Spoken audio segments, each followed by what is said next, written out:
Que a graça de nosso Senhor Jesus Cristo esteja com todos, que a paz do Senhor possa alcançar a cada um.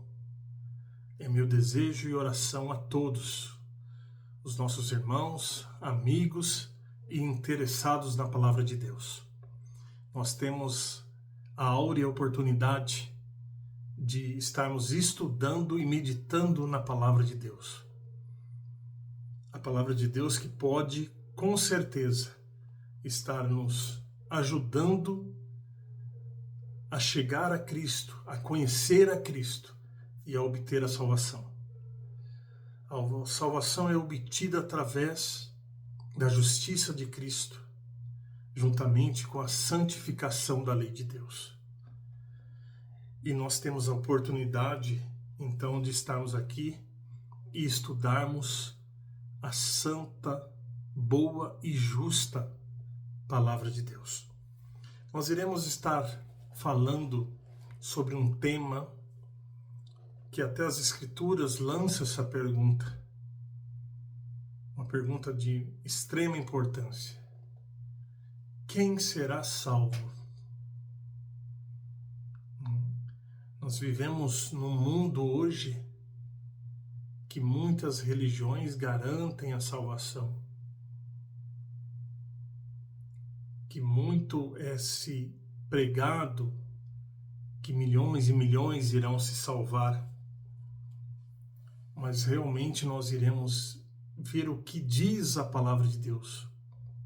Sabemos que a vontade de Deus é que nenhuma alma se perdesse.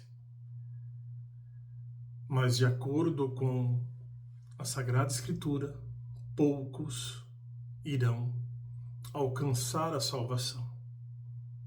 E nós iremos meditar neste tema, iniciando em nossa Sagrada Escritura, nós iremos para os Salmos 24.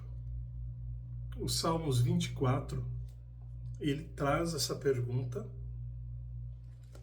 Vamos abrir nossas Bíblias. Ele traz essa pergunta,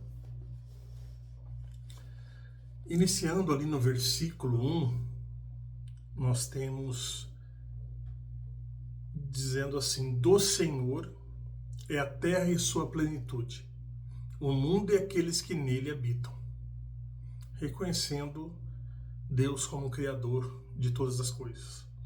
Porque ele afundou sobre os mares e afirmou sobre os rios. E agora vem a pergunta: quem subirá ao monte do Senhor? Ou quem estará no lugar santo? Esta é a pergunta, registrada aqui na palavra do Senhor. Quem será salvo? Quem será escolhido?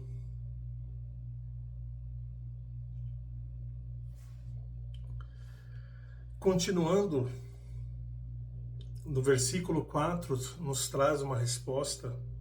Diz que aquele que é limpo de mãos e puro de coração, que não se entrega a sua alma à vaidade e nem jura enganosamente. Aqui já dando uma resposta à pergunta do versículo 3. E o restante aqui dos Salmos diz que esse receberá a bênção do Senhor e a justiça do Deus da sua salvação. A justiça de Cristo, o sacrifício de Cristo na cruz do Calvário. Esta é a geração daqueles que buscam a tua face, ó Deus de Jacó. Amém? E os restantes dos versículos desse salmo maravilhoso, do Salmo 24,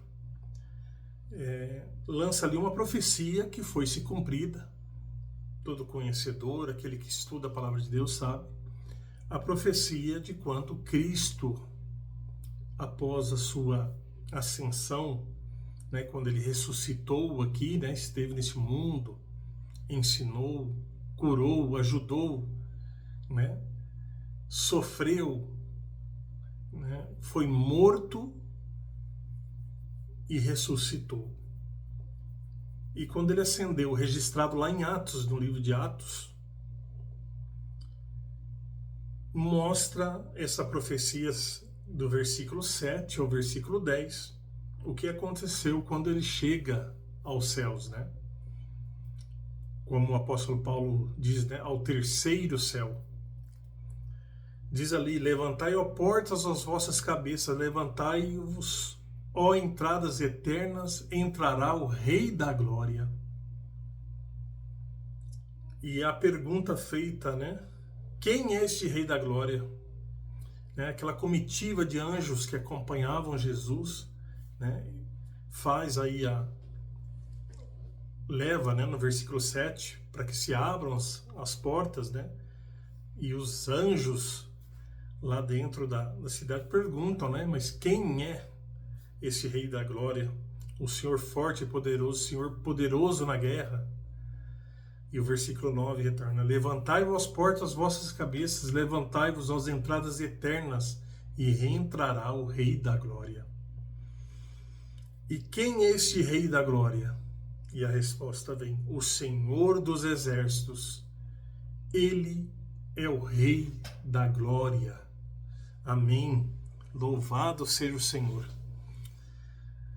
Então, um salmo maravilhoso que nos ensina, né, sobre Deus, sobre a criação, demonstrando Deus como um criador, fazendo essa pergunta que nós todos temos, o desejo, né, da salvação, para aqueles que buscam a salvação, e depois a profecia sobre a chegada de Cristo, né, quando ele ascende aos céus.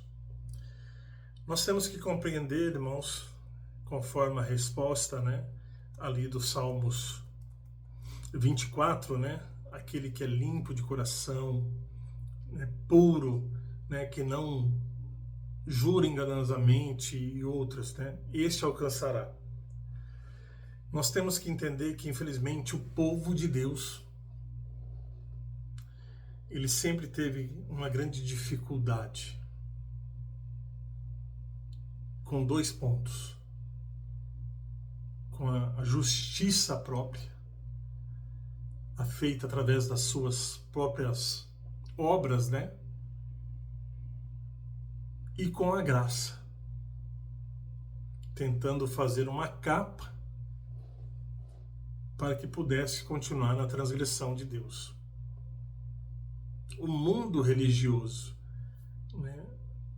Todos aqueles que trilham por esse caminho, é por isso que a palavra de Deus sempre diz, né? Nem para a esquerda e nem direita, né? Mas o inimigo, né, sempre tenta levar o povo para um lado. Por isso que é bom nós estudarmos a palavra de Deus. Nós sabemos que antigamente, né, no povo de Israel, o povo que foi escolhido, infelizmente foi enganado e queriam obter a salvação simplesmente através do nome, né, ou da herança, ou pelas obras, né? Demonstravam um certo engano na guarda, né, um farisaísmo na guarda da lei, e tentando obter a salvação. Por isso que a palavra de Deus diz que os nossos atos de justiça são como trapo de imundícia, de nada valem. Se nós lemos em Miqueias, pegarmos a nossa Bíblia, abrimos em Miqueias, no capítulo 3, dos versículos 9 a 11, ali vem demonstrando essa profecia. Diz aqui: o Senhor tinha declarado pelo profeta: ouvi agora isto, vós chefes da casa de Jacó, vós maiorais da casa de Israel, que abominais o juízo e pervertes tudo o que é direito, edificando a Sião com sangue e a Jerusalém com injustiça. Os seus chefes dão as sentenças por presentes e seus sacerdotes ensinam por interesse. E seus profetas adivinham por dinheiro e ainda encostam ao Senhor dizendo: não é esta o Senhor no meio? Não está o Senhor no meio de nós? Nenhum mal nos sobrevirá. Então nós vemos que, infelizmente, o povo de Israel, né, se corrompeu, não praticavam a justiça, criaram leis que Deus não ordenou, colocando sobre o povo, né, um jugo que Deus não havia ordenado, davam valor mais à sua criação, aos seus pertences, do que a própria alma, né, do que a própria pessoa. Quando uma pessoa adoecia no dia do sábado, eles não levavam a cura, mas se um animal que gerava dinheiro, aí sim eles socorriam. Nós vemos aí uma total enganação sobre esse fato. No grande conflito, na página 26, comentando sobre isso, diz que essas palavras descreviam fielmente os habitantes de Jerusalém, corruptos e possuídos de justiça própria. Alegavam a sua salvação nisso, né? No cumprimento de leis que Deus não havia ordenado, e se pegavam a justiça própria para isso. Infelizmente, foram enganados.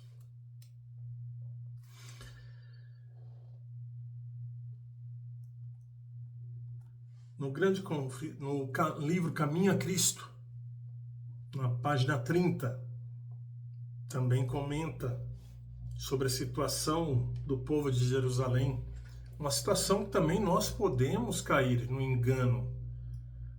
Tudo que foi escrito lá na Sagrada Escritura é para nosso exemplo e ensinamento, para que não possamos fazer o mesmo.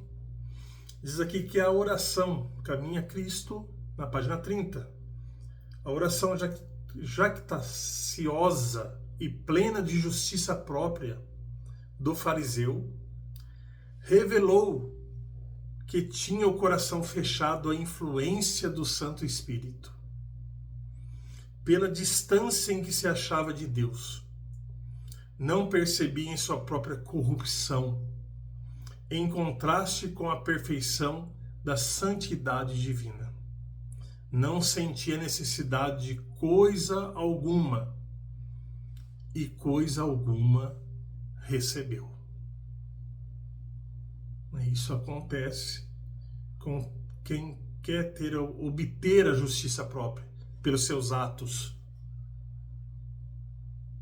Não vai conseguir chegar a lugar nenhum e não vai receber nada, infelizmente. E nós temos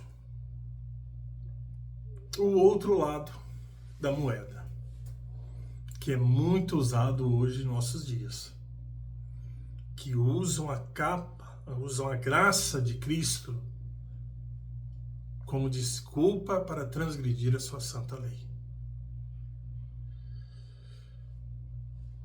O apóstolo Paulo, em Romanos, ele faz uma pergunta, né? Pois que, Romanos no capítulo 6, e os versículos 15 e 16. Pois que pecaremos porque não estamos debaixo da lei, mas debaixo da graça? De modo nenhum. E vejamos que isso é uma desculpa dada hoje em dia por aqueles que se dizem cristãos, religiosos, né? Que se dizem ali que vem, né, da reforma da Idade Média, né, dos reformadores, daqueles que procuravam defender a Deus, a sua palavra, né? As igrejas hoje dizem isso, né? Que estão debaixo da onde? Não precisamos guardar a lei. Estamos debaixo da graça. E aqui o apóstolo ainda pergunta, né, para eles: pecaremos porque não estamos debaixo da lei, mas debaixo da graça? E ele responde: de modo nenhum. Não sabeis vós a quem vos apresentardes por servos para lhe obedecer? Sois servos daquele a quem obedeceis, ou do pecado para a morte, ou da obediência para a justiça. Claramente falando sobre a lei de Deus, porque pecado, segundo a Bíblia, é transgressão da lei de Deus. E como hoje esses ensinadores, esses doutos, né, que se dizem aí, né, ensinadores da palavra, usam isso, a graça, né? Estamos debaixo da graça, ensinando ao povo um caminho errado. No livro Fé e Obras, na página 26, Jesus, nosso substituto, consentiu em sofrer pelo homem a penalidade da lei transgredida. Ele revestiu a sua divindade com a humanidade, tornando-se assim o Filho do Homem, o Salvador e Redentor. O próprio fato da morte do amado Filho de Deus para remir o homem revela, notemos agora, irmãos, revela a imutabilidade da lei divina. Ou seja, o que dizem hoje que a lei foi anulada, foi mudada, a palavra aqui profetizada, a palavra inspirada, nos diz: revela, para remir o homem, revela a imutabilidade da lei divina. Quão facilmente, do ponto de vista do transgressor, Deus poderia ter abolido sua lei, provendo assim um meio pelo qual o homem pudesse ser salvo, e Cristo permanecesse no céu. A doutrina que ensina a liberdade pela graça para transgredir a lei é uma ilusão fatal, é uma enganação. O que esse mundo religioso faz hoje é uma enganação.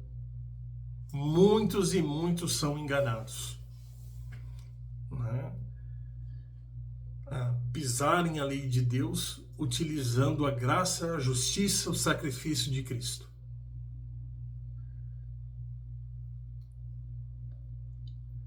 Todo transgressor da lei de Deus é um pecador, e ninguém pode ser santificado enquanto vive em pecado conhecido.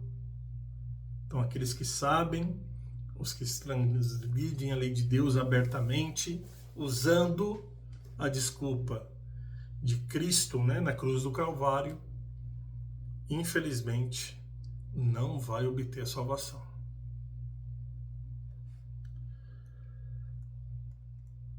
Aqui mais um texto de Mensagens Escolhidas, volume 1, na página 323. Ao contemplar o pecador, o Salvador, a morrer no Calvário, e reconhecer que o sofredor é divino, pergunta a ele por que motivo foi feito esse grande sacrifício. A cruz aponta para a santa lei de Deus, que foi transgredida. A morte de Cristo é argumento irrespondível quanto à imutabilidade e à justiça da lei. Que texto maravilhoso! Como ser enganado quando nós conhecemos a palavra de Deus? Não tem como ser enganado. Profetizando de Cristo, diz Isaías: engrandecerá ele a lei e a fará ilustre. Isaías 42, versículo 21. A lei não tem poder para perdoar ao malfeitor. A sua função é apontar os seus defeitos, para que ele reconheça a necessidade de alguém poderoso para salvar. Sua necessidade de alguém que se torne seu substituto, seu penhor e sua justiça. Então, muitos nos acusam, né, que nós guardamos a lei para querer obter a salvação por ela. Aqui vem explicado que não. Se alguém em nosso movimento pensa dessa maneira, né, que está guardando, eu guardo o sábado e por isso vou ser salvo. Não, você é salvo pela graça de Cristo, né, que foi demonstrado a nós quando nós transgredimos. A lei nos mostrou que nós somos pecadores e indignos e fez-nos enxergar o Salvador. Aquele Salvador que morreu na cruz do Calvário para nos remir dos pecados. E obtendo esse conhecimento, nós então vamos engrandecer e cumprir a lei de Deus. Deus cumpriu os mandamentos, guardou os mandamentos e nos deu o exemplo. E fazendo isso, nessa guarda, nós nos santificamos, né? E entramos em paz com Deus. Não é simplesmente pecando a cada dia e usando o argumento da justiça. Não, mas Jesus vai me perdoar. E peco novamente, Jesus vai me perdoar. Não vai ser salvo, irmãos. Porque isso não demonstrou a legítima conversão. Não quer dizer que nós, a partir do momento que conhecemos, sabemos, fomos batizados, nós não iremos mais pecar. Não, o homem é falho, né? O homem cai. Isso é do homem. O cair é do homem, o levantar é de Deus. Então nós temos que ter essa consciência. Mais um texto aqui falando sobre isso. Isso é muito importante nós conhecermos isso, né? Primeiros escritos na página 65.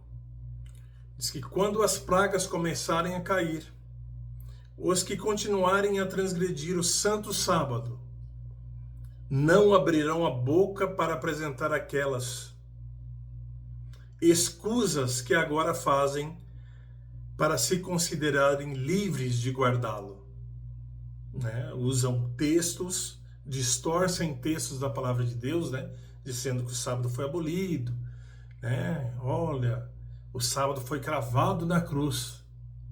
Essa é a desculpa dada por milhares hoje. E aqui diz que não vai ter mais, não vão conseguir apresentar isso, né? Suas bocas estarão fechadas enquanto as pragas caem. Estão caindo. E o grande legislador reclamando a justiça contra os que têm sido a sua santa lei em desprezo e a têm considerado uma maldição para o homem. Lastimável e sem solidez. Quando sentirem os grilhões dessa lei acorrentados, essas expressões aparecerão diante deles em caracteres vivos e eles compreenderão o pecado de haverem desprezado essa lei, o qual a palavra de Deus chama de santa, justa e boa. Que tristeza haverá, né, para este mundo evangélico, né? Esse mundo que se cuja a capa de um cristianismo. Quão pesar serão para eles, né, que pisaram a santa lei, que não observaram o santo sábado do Senhor, que usaram as escusas, desculpas, enganações para não guardar a lei de Deus. Nós estamos aqui meditando, então vimos esses dois caminhos, né, que infelizmente o homem toma, ou para o lado esquerdo ou direito, né, ou a justiça própria, né, ou querendo se aproveitar da graça para continuar na transgressão. Realmente, para que servem as obras? Qual é o efeito das obras? Temos aqui em Testemunho para a Igreja, no volume 1, na página 262. Diz que os que professam crer na verdade devem ser eles mesmos justos e exercer toda a sua influência para esclarecer e ganhar outros para a verdade. Suas palavras e obras são o meio através do qual são transmitidos ao mundo os puros princípios da verdade e da santidade. Eles são o sal da terra e a luz do mundo. Então, as obras, elas servem para isso, para nos santificar, e através da nossa santificação é a demonstração do exemplo do que todo aquele que quer seguir a Cristo deve fazer, na guarda dos seus mandamentos, dos seus estatutos, né? Isso tudo santifica o homem e vai demonstrando qual bom caminho ele deve trilhar. A finalidade da graça de Cristo. Nós vimos a finalidade da lei de Deus, dos mandamentos, a finalidade, né, das obras e a finalidade agora da graça de Cristo. A justiça está registrada no livro Mensagens Escolhidas, no volume 1, na página 342. A justiça de Cristo é apresentada como livre dádiva ao pecador. Ou seja, a graça, você não precisa pagar nada, né? Nós não temos mérito algum para alcançar isso. Se quiser aceitar. Então a justiça de Cristo é apresentada como livre dádiva ao pecador que quiser aceitar.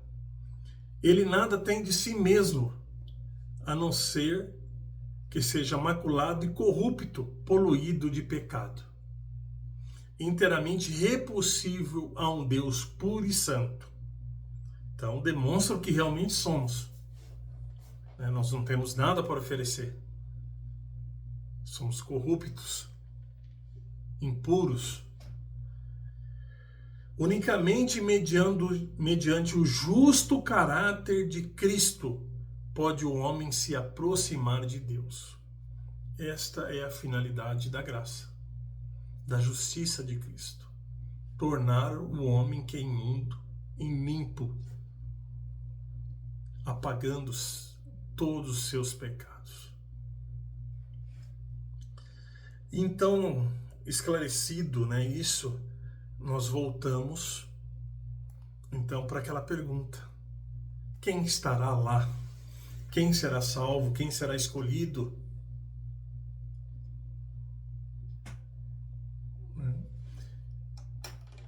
Que foi lá descrito, né, pelo salmista, e depois de vários séculos a Sagrada Escritura também traz essa pergunta de novo em outra passagem que nós iremos ler. Iremos abrir aqui a Sagrada Escritura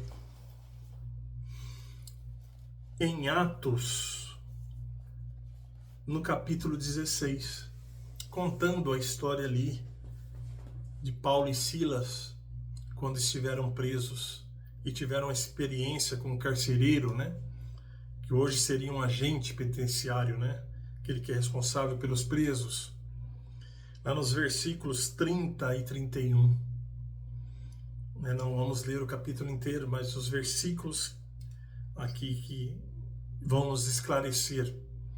Trazendo a pergunta no versículo 30. e tirando-os para fora, né? Houve um evento ali, um terremoto, e tirando-os para fora, disse: Senhores, né? O carcereiro aqui perguntando a Paulo e Silas: Senhores, o que é necessário que eu faça para me salvar?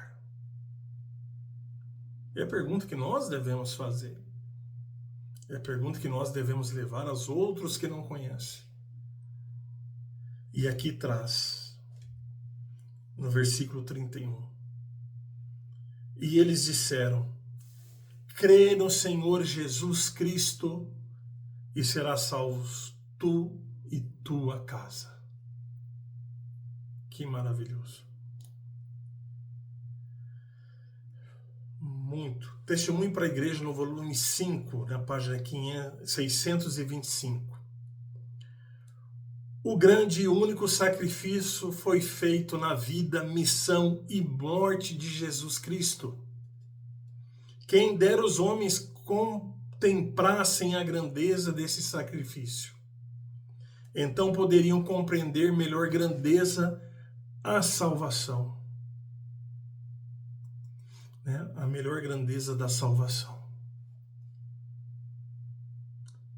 Algo maravilhoso que Cristo fez por cada um de nós. Então, para mim ser salvo, eu preciso crer que eu tenho um Salvador. Mas também preciso o que está escrito em Deuteronômio. Vamos ler aqui na Sagrada Escritura. No capítulo 8 e versículo 11.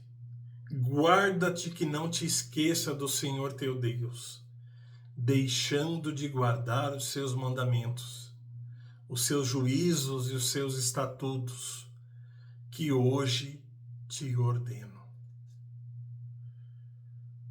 Caminho a Cristo, na página 89. O juízo investigativo revela aos seres celestiais quem dentre os mortos dorme em Cristo, sendo, portanto, nele considerado digno de ter parte na primeira ressurreição.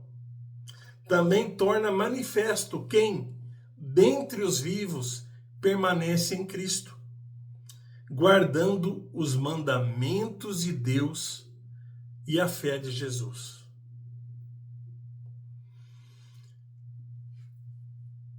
Estamos, portanto, neles, preparados para a transladação ao seu reino eterno. Este julgamento vindica a justiça de Deus em salvar os que creem em Jesus e declara os que permanecem leais a Deus receberão o reino. E terminação deste ministério de Cristo assinalará o fim do tempo da graça aos seres humanos, antes o segundo advento, demonstrando a importância em guardar a lei de Deus, a justiça de Cristo. Isso é realmente importante nós conhecermos, analisarmos e estudarmos. Nós temos que entendermos que muitos serão enganados, poucos escolhidos, que a porta é estreita. Embora pareça que o mundo inteiro está se convertendo, não está. É uma falsa conversão, né? E sempre foi assim. Nós temos o exemplo do dilúvio, né? Quantas pessoas foram salvas? Nós temos exemplo do povo ali, quando foi entrar na Canaã terrestre, quantos entraram, né? Daqueles que já eram tidos como adultos, né? Quantos entraram ali?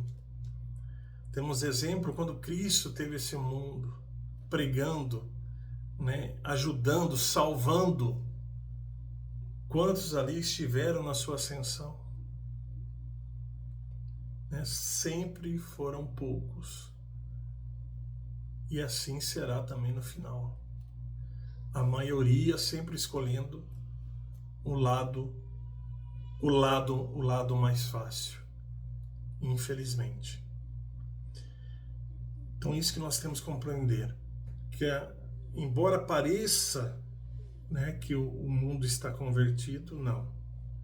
Nós temos prova disso, podemos ler, se nós pegarmos a nossa apostila da parábola das virgens, que conta a experiência ali, né, de 1844, nós vemos ali, se nós abrimos ela na página 23, né, que traz um texto dos primeiros escritos na página 235, viu o povo de Deus com gozo em expectação, aguardando o seu Senhor. Mas era intento de Deus prová-los. Sua mão ocultou um engano na contagem dos períodos proféticos. Ou seja, como estava o povo, a quantidade daqueles, né, que estavam ali aguardando, na expectativa, né, principalmente na América, onde Guilherme Miller fazia, né, aquele estudo maravilhoso, as datas batiam, tudo, né, como que estava o povo? Não, Jesus vai vir, vou me preparar. Houve aquela grande expectação, né, aquela entrega que parecia ser genuína, né, de uma conversão pura, né, mas Deus viu aqui então, Deus decide provar a cada coração, né, porque Deus conhece o nosso íntimo, o íntimo de cada pessoa, e nós sabemos que através da história, né, o que ocorreu, né, na página 33, nós vamos ver aqui, ó, que traz um texto do grande conflito, na página 403, numerosa classe que tinha professado crer na próxima vinda do Senhor, renunciou à fé. Né? Houve desapontamento, renunciou à fé. Alguns que se sentiam muito confiantes ficaram tão profundamente feridos em seu orgulho que pareciam estar a fugir do mundo. Como outrora Jonas, que queixava-se de Deus e preferiam a morte à vida. Os que haviam baseado a sua fé nas opiniões de outro e não na palavra de Deus, achavam-se agora novamente prontos para mudar de ideias. Os escarnecedores ganharam para suas fileiras os fracos e covardes. E todos esses se uniram para declarar que não mais havia motivos de receio ou expectação. Então nós vemos aqui a triste experiência desses, que não eram realmente convertidos. Não estavam.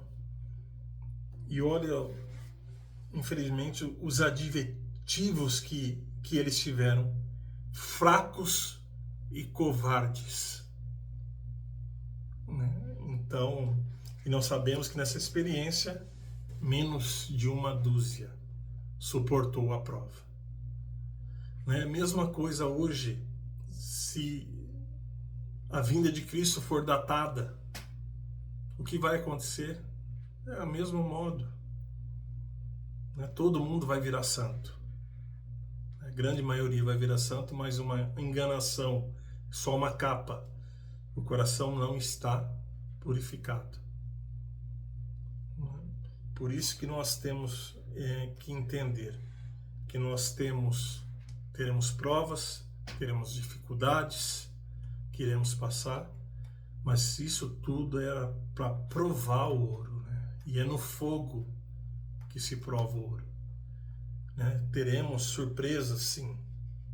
Né? Deus queira que nós possamos prosseguir, né, tendo esse conhecimento, né, o conhecimento da graça de Cristo e da santificação na lei de Deus,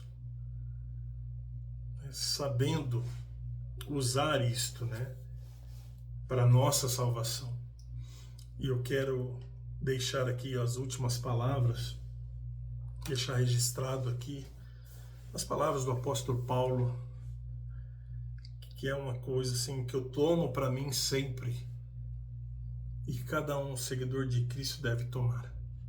Não, o apóstolo Paulo, inspirado lá em Timóteo, no capítulo 1, no versículo 15, ele diz assim: esta é uma palavra fiel e digna de toda aceitação, que Cristo veio ao mundo para salvar os pecadores. E a parte final agora é a que nós precisamos nos colocar na mesma situação, dos quais eu sou o principal. Nós não somos nada sem Cristo. Temos que buscar a Cristo em tudo para que possamos obter a nossa salvação. Então, que Deus abençoe a todos. É meu desejo e oração. Amém.